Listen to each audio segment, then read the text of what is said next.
There's two generally not very helpful ways of dealing with emotions. One is to treat them as this direct pipeline to truth that has to be acted on exactly as your impulse says. And the other is to go the opposite route and treat it as this just inconvenient, irrational thing that needs to be totally suppressed and ignored so that the rational mind can make the choices. And there's a third way. This one's a little harder to articulate, but my best sense of it currently is to essentially treat emotions as like compressed information, like warning lights, for example. So anger means someone may have stepped on my autonomy in some way. I should be aware of a need to protect myself. It won't necessarily always be true to the situation, but is a heightened probability compared to just general. And so it's worth spending your attention to look at that particular category of thing. In terms of reactions that I've felt myself that I think are fairly common, one is indignation of what I'm saying should just carry itself by its own logic and not have to deal with like any additional interpersonal things. Another feeling that comes up is anxiety. What if I fail? Maybe I'm not very good at this. This isn't really my thing. And then also disgust. Politics is the mind killer. That if you engage in political or anything else, that'll corrupt your own mind and you'll become part of the problem. So just taking a moment to call attention to those. Speaking of selling ideas, basically the core paradox of how I would describe like how sales works is that you enter into an interaction because of what you want. That's like why you show up in the first place. But it's only successful to the extent that you make it about what the other person wants. And there are different ways of going about it. It can have this adversarial zero-sum relationship, which can have a very manipulative sort of feel. But it doesn't have to be that way. It could also be collaborative and win-win, depending on how you go about it. The essential idea in an adversarial interaction is that it starts with the assumption that the other person wants something different from me. And I'm trying to apply some kind of pressure to get them to change or act against their values. Maybe they happen to be exactly aligned and then I'm really lucky, but it's never perfect. So there's always some pulling involved. Whereas a collaborative approach, the essential idea is you figure out what it is that you have, like what value your idea has or the thing you're selling or whatever else. And then you learn as much as you can about the other person and what their interests are. And then you look for the areas of overlap. One consequence of this distinction is in the adversarial approach, there can be a tendency to preserve and exploit informational asymmetries. Price, for example. If you tell someone in a negotiation like the most that you're willing to pay, that's usually a really bad idea because then they can charge you just a tiny bit less than that, which would have been greater than if you'd like negotiated otherwise. Whereas in a collaborative sense, there's actually a motivation to share as much information as possible because the more information that's on the table, the more potential overlap there is and the more optionality you have to interact. One other driving concept between these is that there's a certain issue of over-optimization that seems relevant here. Most of the low-hanging fruit in convincing someone of something is just removing the friction in conversation. And that's good. Just kind of an unambiguously good thing. However, once you get past a certain point, continuing to optimize can start to bring in more complex things that start to get into manipulation and like weird psychological hacks and so on. If you want to stay in the collaborative mindset, which I think is like really good, is to just be kind of relaxed, try a little bit, but not too hard. Okay. So first, concept that's getting a little bit more tangible on the speaking side effectively is something called the rhetorical triangle. Ethos, logos, and pathos. Ethos is essentially credibility, trustworthiness. Logos is logic, reason, evidence, all the things that we think of as being part of an argument. And then pathos is emotional impact and personal connection. So ethos deals with the essential question of why should I listen to you? And it's very important because it's the first thing that people engage with. If the ethos isn't present and someone's pressed for time, they're just not going to see the rest, even if it's great. And it doesn't stop there because most communication involves some degree of trust. people are not necessarily going to track down every single citation that you make. They're not going to follow every single step in your logic or verify that your mathematical proof makes sense. There's extent that people are just going to follow along with it and say like, okay. And, to one degree or more. And whether they're willing to do that from a place of trust or skepticism depends on how they perceive you. Now, where you get ethos, it varies a lot. This can come from formal credentials, fitting cultural expectations on like tone and style that the community you're speaking to associates with authority, and then also just your personal history of interactions with people. So there's lots of sources for this. Logos deals with the question of, does this make sense? And I'm not going to go into it much because that's basically what like everything else in all these other presentations we're talking about. And I'm also imagine most of the people here are better at it than I am. Then pathos deals with the question of, why should I care about this? The basic concept here is it's like explain why your ideas matter with respect to what the audience already cares about. Now, the value of having this rhetorical triangle as a mental tool is that it allows you to break things down and troubleshoot potential areas of disconnect, at least on a broad level. So if you make some argument and you notice that you're being just ignored or dismissed without any meaningful engagement at all, that is evidence, not conclusive, but evidence that there may be some lacking ethos there from the perception of the audience. Whereas if you're just getting really solid counter arguments, then that could indicate that there's an issue with logos, like maybe the actual argument needs to be worked on. They could also be wrong, but this is just kind of where it's pointing. And then lastly, if people are just getting bored or nodding along and saying, oh yeah, that makes sense, and then they go on and just totally forget everything that you said, this points to a lack of pathos. That's where you'd get the most bang for your buck in improving. My next slide's based on an image. I'm going to skip this, but basically there's a talk by Rob Miles called Research Communication is Important, so Do Better. Highly recommend that. One concept that he brings up that I'm just going to repeat is the importance of summarization. If you imagine like an image loader, rather than going from the top and slowly building towards the bottom, you start with a really low resolution and then gradually build up the resolution. The value of this is, like, say you're just going from the top, someone could get the wrong idea of what your image is about, image being a metaphor for like writing, and then either ignore it or get really interested in that, get disappointed when they see what it's really about later. Whereas if you start with the low resolution version, the audience is able to self-select whether they engage further. And if you can have multiple levels of resolution, that's even better, because then people want to engage in different degrees. That adds for more accessibility, but it's a lot of work. Next concept of speaking that specifically relates to pathos is storytelling. Now, this can seem a little weird if you're working on academic research projects. How do I work storytelling into a mathematical proof or logic? And one way I could think about this is to abstract the idea of what is a story. We think about it as like hero's journey or protagonist or all these kind of things. But if you look at it on a atomic sort of level, you can think of every story molecule as follows want, but, so, therefore. A character wants something, but there's some obstacle that they run into, and so they employ some strategy, whether it's cleverness or strength or whatever else, to get their want or circumvent the obstacle, and therefore something changes. They learn something, they benefit their community, whatever else. You also notice in movies and novels that we typically associate with stories, part of what makes them complex and interesting is that there's all these different arcs. Like you have the full story, but then there's each scene has its own want, but, so, therefore. And then you also have multiple characters interacting with each other whose wants push in different directions and they butt up against each other. And so then they're having all these kind of social maneuvers. Now, a research paper doesn't have to be so nested. It can be a single story molecule, and that's really all you need. The typical structure of a research paper sort of follows this on an implicit level, or you could stretch it. So like the introduction is often a want, but.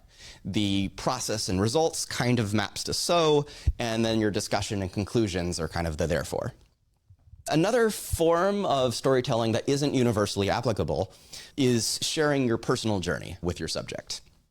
Now, this doesn't apply to research papers most likely, but it could apply to like an interview or blog post or other kind of informal settings. So this would be asking questions like, what initially motivated your current line of research? And the value of this, and it can seem a little weird that's kind of taught you want to convey your ideas, but now you're talking about yourself and that's not really relevant. Basically, the idea here is that our beliefs come from somewhere and they're largely shaped by intuitions. That's like a whole result of experience. And then we refine that later with a specific argument, but really like the why you came to that position and not someone else coming to the same idea is that like there was a personal story that kind of pointed you to be attentive to the things that you then wrote about. And so by sharing that, you allow someone else to follow the same journey that you did and come to that same belief in a more natural fashion. So anyway, moving on from the speaking part of treating yourself as trying to convey the arguments as well as you can to the dynamics of interpersonal interaction, moving on to talking about conversation. And a starting point there is like, what is a conversation? And my favorite definition is from the game designer Chris Crawford, which is that a conversation is an interaction where participants alternately listen, think, and speak. That is, you listen, take information in, you cogitate on it, mix it, the incoming stuff with your own experiences and your own beliefs, and then you say something that is relevant to what you heard and also what you thought about, and then the other person does the same three-step process. Now, you notice here that there's 2 people, 3 steps, that's 6 points of failure. And if any one of those has a problem, the conversation is going to fall flat. Which is why really deep, satisfying conversations don't happen very often. When they happen, they are really powerful. And one other thing I'll put forward here is that there's a tendency whenever we see like a conversation breaking down to accuse the other person of not thinking very well. And this is, to be fair, often probably true. But I would say a bigger problem that's more common is people not listening. Maybe they were thinking just fine, but they just did not take into account anything that you said. And what they said made perfect sense in the context of the things that they were thinking about, but just not in the context of the conversation that you're in. And that's what can actually be a lot more frustrating. So I'm saying that to kind of like shift the diagnosis a little bit, because it can have different implications. Then it also raises the question of, well, if listening is really important, if listening is something you want from other people, then that's a pretty strong argument to making sure that you're listening yourself and that you're not committing the mistake that it's really painful when other people do that. So one weird trick for listening well that I like a lot is repeating what the other person says before replying to them, usually in a summarized, paraphrased, your own words kind of thing.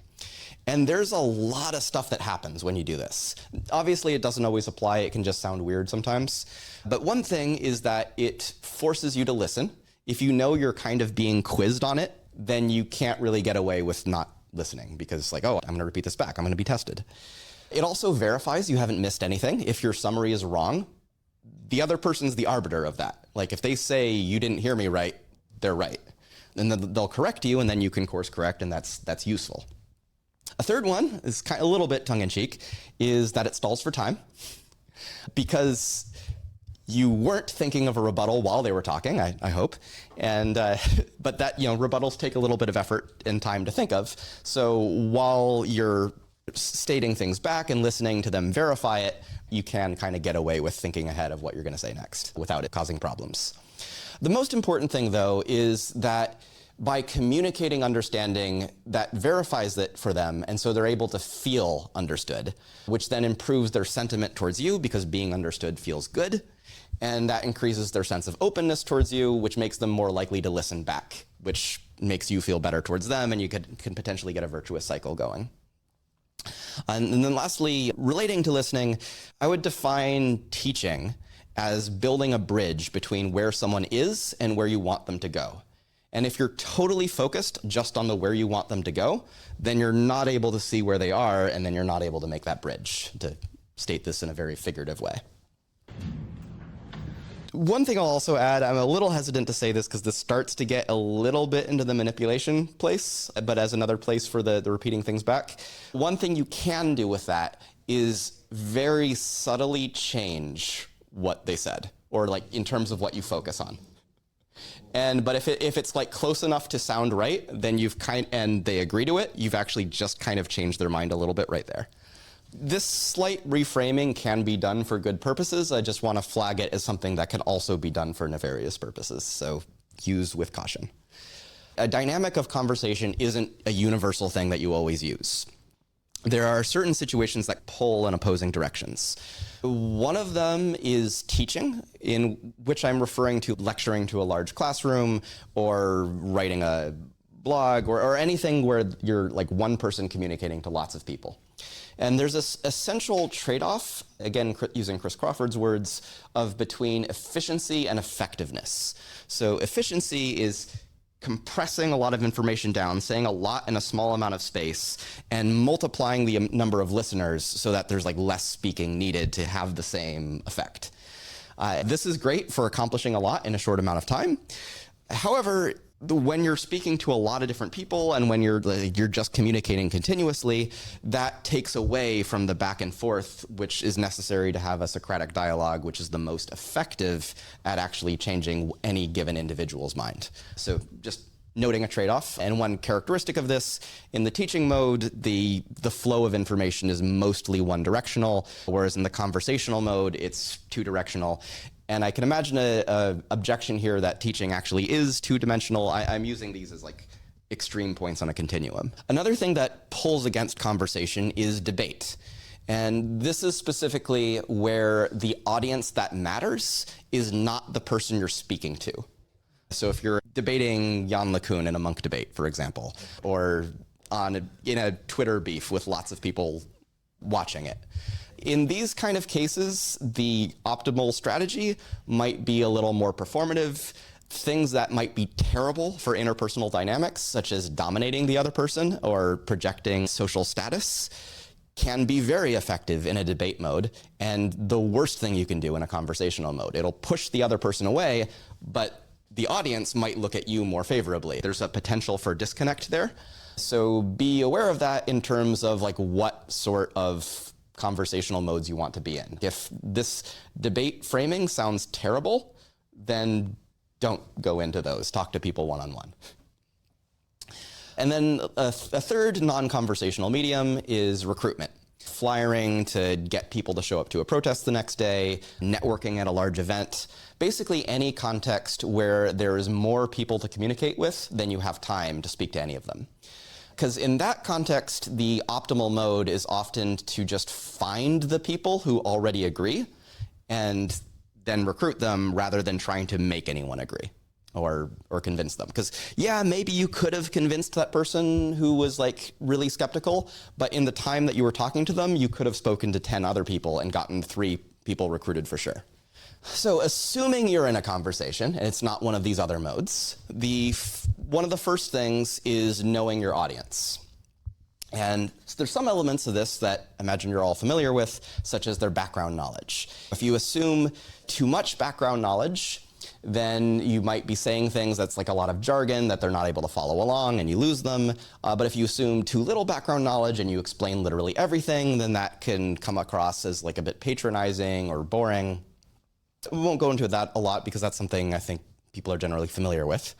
One somewhat less familiar concept is what I call the agreement scale. I did not come up with this, but it's a 1 to 5 scale of where people agree or disagree. 1 is strong disagree, 5 is strong agree, 3 is neutral. And generally a realistic goal in a conversation where your goal is to convert them, it's realistic to expect to move them 1 point along the scale. If they're at a 1 and you're hoping to get them to a 5 and like you're not going to be satisfied with anything else, that could happen, but you're kind of setting yourself up for frustration. So an implication of this is if you're talking to someone who like thinks you're crazy, your ideas is total nonsense, and at the end of the conversation, they disagree with you, but respect you. Like, okay, you're wrong, but I see how you could think that. That is what a win looks like in those conditions. So just kind of set that expectation. I think a lot of people tend to assume that you're taking them from like a 2 to a 4 or something, and that's not always the case. Then also, if you're talking to someone who's a 5, trying to convince them further, you're preaching to the choir, they don't really have anywhere to go. In that kind of context, the useful conversation tends to be more along the lines of activation, getting them from passively agreeing to actually doing something about it. And last detail I'll mention here on terms of expectations, sometimes the changes of mind don't happen until after the conversation's over. I know for myself that when I'm talking to a person, my mind's in a place of just taking a lot of information in.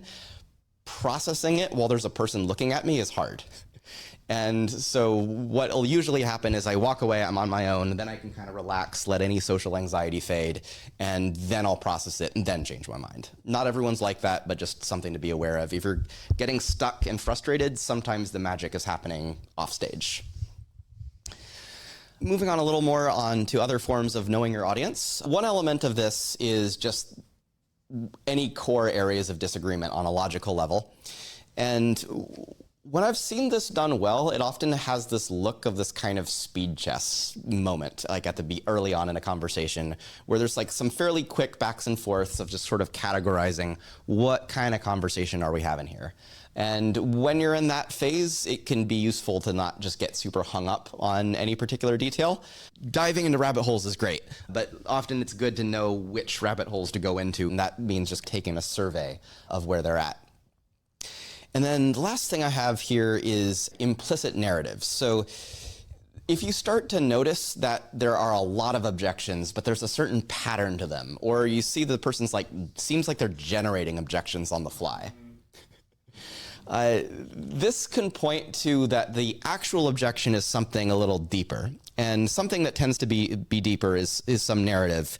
A couple examples that are specifically relevant to AI risk is big things don't happen. So like you're saying this, AI could destroy the world. Well, that's a really big thing.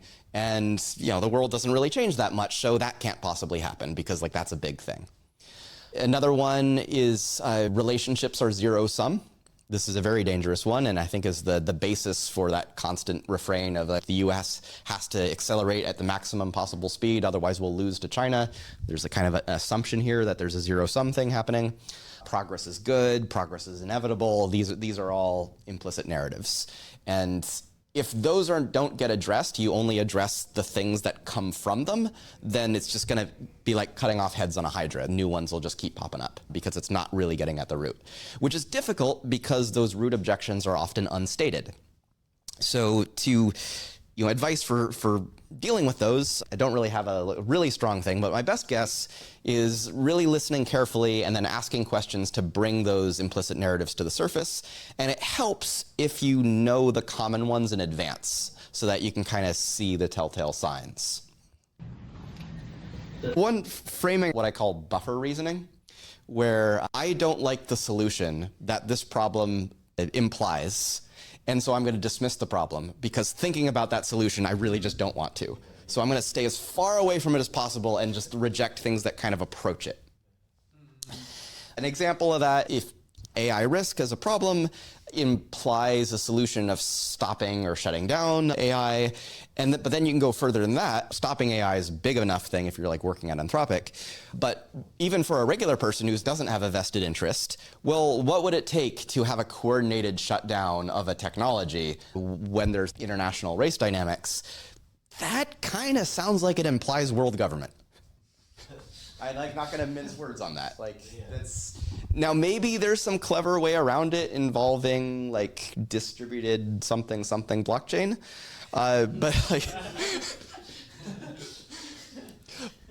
but those aren't battle tested the way government is, and the concept of centralizing power that much is genuinely scary. Something that points to a solution to this issue of buffer reasoning, which is essentially finding and empathizing with the epicenter of it.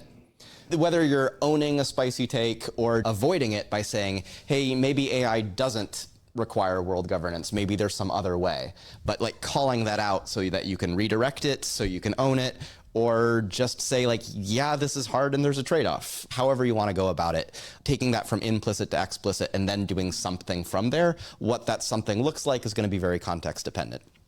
Going a little more quickly on some other sources of weird objections, there's your standard heuristics and biases, which I imagine you're familiar with.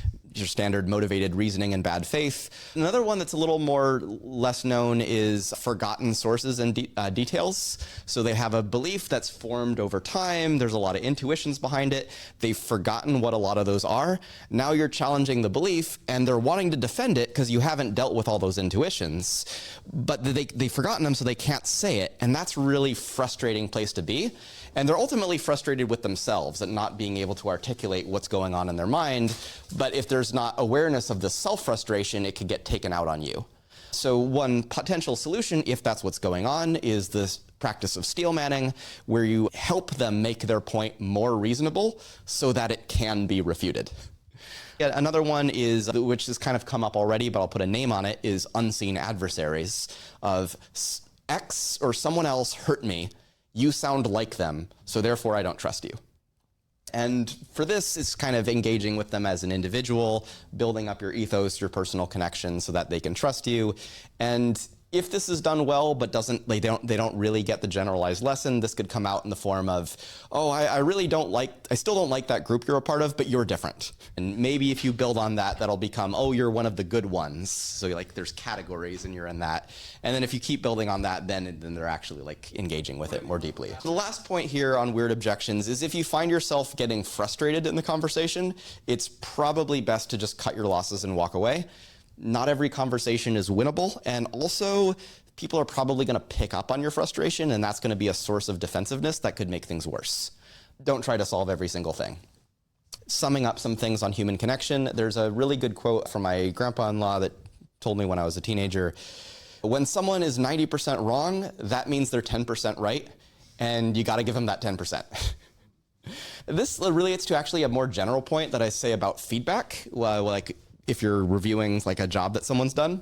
There's that idea that it's never really felt like, of like the compliment sandwich that's always felt a little insincere. A different version of that same idea is if you think of like the path to enlightenment or understanding as this path, they're going to be somewhere on it. They're not going to be at the very beginning. They're not going to be at the very end. They're somewhere in the middle. Maybe it's at 1%. Maybe it's at 90%.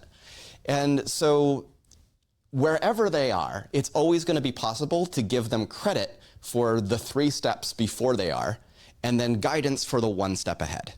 And so that's the kind of how you can have a balance of positive and negative. Just like find where they are, give them kudos for whatever they've done, whether that's a little bit or a lot, and then when you've established that, go a little bit further.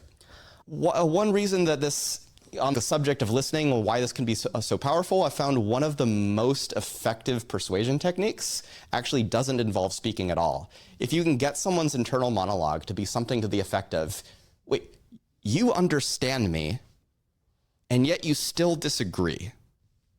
I must have missed something. Because like, how can you know what I'm thinking and then not disagree with it anyway? There's got to be something else going on. And what that leads to is that when someone starts looking for ways that you could be right, rather than ways you could be wrong, that's the moment where you win. There's one closing comment I'll have. This is kind of addressing that question of how you deal with being a bearer of bad news. And one analogy I have here is that if you look at the plot storytelling, like of a movie or book, and this is something Kurt Vonnegut came up with, of like the y-axis is the protagonist's happiness, and the x-axis is time. A lot of stories follow the path of start like moderately high, then there's this big valley, and then it ends up a little bit higher than it was at the start. Show them that path exists, and like once they have that faith, then they can accept the trough before they come back up again. And in terms of what that might look like, okay, where things go low, we all know that. But how does it get back towards hopefulness and better than even when you started? And ultimately, if we think about what it would take to have a safe future from AI, whether you think that's like alignment or stopping AI or whatever else, any answer involves some degree of societal wisdom. And if we think about what the world would be like if there was a dramatic increase in wisdom, that sounds pretty awesome. I can't say exactly what it looks like, but it not only deals with AI, but probably deals with a lot of other things as well. And if you can communicate that, then that allows for a lot of potential acceptance.